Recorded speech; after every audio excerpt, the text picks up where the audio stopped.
กาทักทายสบายดีเด้อสบายดีและสวัสดีปาลุงเมื่อสุขคนเนาะตอนนี้ก็อยู่ในแคมป์ทั้งซานของเองทุกคนทางมาแต่ดงเห็นเนาะสภาพแดดต้นกล้าก็ไปตัดอ้อยนะทุกคนเหมือนโอ้ยบ่ทันมาแต่เช้าเกิดมาแล้วบ่มาตั้งแต่เช้าพอมีแนวสิมาว่าทุกคนมันเยอะไปตลาดบ่ได้ตั้งใจว่าสิไปแล้วไปเอาเงินให้เขาเนาะทุกคนไปเอาเงินให้เขาธนาคารนั่นแหละเพราะว่าเพิ่นฝากมาจากต่างประเทศนะไปเอาเงินแล้วก็ได้ไปพ่ออีหยังชื่อว่าเอื้อยหรือว่าจังเดียววะหรือว่ารุ่นเดียวกับเรานี่ก็บ่จักเพิ่นไปเพิ่นเอาไปเอาเงินผู้ใหญ่ฝากมาให้ซอยเหลือนี่แหละแต่ไปเอาบ่ได้บ่ฮู้ว่าเพิ่นถึกตัวหรือว่าอีหยังบ่น่าเชื่อนะบัวถึกตัวหรือจังไดเพราะว่าธนาคารที่เราไปเอานะมันธนาคาร8 ตัวเลขเพราะว่าอยู่โรงเรียนมันมี8 ตัวเลขกับ10 ตัวเลขนะบ้านนี้ ตัวผู้ใหญ่คนฝากมาให้สาวนั่นนะมัน9 ตัวเลขบ้านมันโดนบ่มีแล้วเข้าไปเอาเข้าไปจุดใบใบยังวะใบที่เอาเงินฮะจนในผู้จดเพิ่นก็งงแล้วเนาะเพราะว่าบ่เคยเห็น9 ตัวเลขนะบ่ถือเพิ่นน่ะคือถือตัวรู้ว่าจังไดบัดนี้โทรถามทางผู้ใหญ่พุ่นแหละ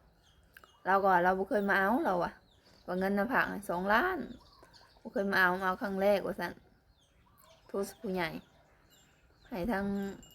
พนักงานเพิ่นแล้วเว้านะแต่ก็ยังบ่เข้าใจกันหั่นนะหรือว่าตัวหรือว่าจังไดเลยเห็นทางพนักงานเนี่ยนั่นแหละเพิ่นว่าเป็นวันนี้2 คนแล้วเมื่อวานนี้ก็เป็นแล้ววันนี้นะเขาอยากเบิ่งชื่อผู้ใหญ่กับนามสกุลผู้ใหญ่ที่ฝากเงินมานะว่าเป็นคนเดียวบ่กับเมื่อวานนี้ก็มีคนนึงมาเอาเขาว่าแต่เอาเงินบ่ได้บอกมันบ่ตรงกันนั่นแหละ9 ตัวเลขเขาเราบ่จักวางบอกให้ไปเอาบัดนี้เพราะว่ามีแต่10 ตัวเลขกับ8 ตัวเลขเราก็มึงอะบ่ได้เมื่อวานนี่ก็บ่ได้แต่บ่ฮู้ว่าเมื่อวานนี่บ้านใดแต่มื้อนี้ทั้งคนอาสะพรมื้อนี้นะจักถึกตัวจะอีหยังสลายยันตัวพุ่นแหละเขาฝาก9 ตัวเลขขนุนบ่มีบัดมีแต่8 ตัวเลขกับ10 ตัวเลขนะแล้วก็เจียวใหญ่ๆเข้าไปมันก็บ่ได้ฮะจังนั้นว่าเป็นนึงจังได๋โทรหาเราก็หาบอยู่พู้นนะทางแต่ต่างว่าบ่เข้าใจกันนะโทรหาได้ยันตัวหั่นแหละตัวให้ลงไปเอาแต่บ่ได้โอนเงินหั่นนะ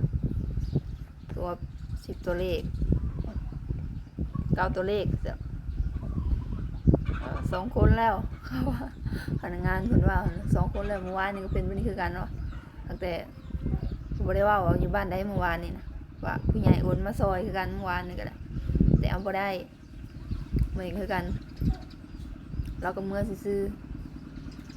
วันนี้ก็เป็นทุกคนตัวกันก็เป็นนะคนเราก็ตั้งใจลงไปเอาเนาะบ่ได้มันบ่ตรง9 ตัวเลขว่าซั่นแต่ว่าเขาโอนตั้งแต่ประเทศอยู่ประเทศเขาผู้ก็บ่จักเลยตัวให้เฮาลงไปเอานะเพราะมันเป็นตัวภาษาเนาะการโอนเงินนะแต่เอาบ่ได้ขนาดทุกคนบ่โอนมาให้ก็ยังตัวกันเนาะอีกคนก็ลงไปเอาเลยบ่น่าเชื่อเลยนะว่าสิซอยทั้งนี้ก็ลงไปเอาเลยเนาะเราก็บ่ได้เราก็กลับขึ้นมาซื่อๆแล้วก็ยุ่งยากอีหยังหลายอย่างนะชีวิตเวลาบ่น่าเฮ็ดกันเลยแบบนี้นะเอาว่าบ่ซอยก็บ่ซอยบัดคนหนึ่งก็ลงไปเอาบ่ได้เฮาก็แววเงินให้เพิ่นดอกมื้อนี้นะก็สิเห็นนี่นะนี่แหละทุกคนนี่ก็สิประมาณนี้เนาะสำหรับคลิปนี้ก็ไปแล้วเจอกันคลิปหน้า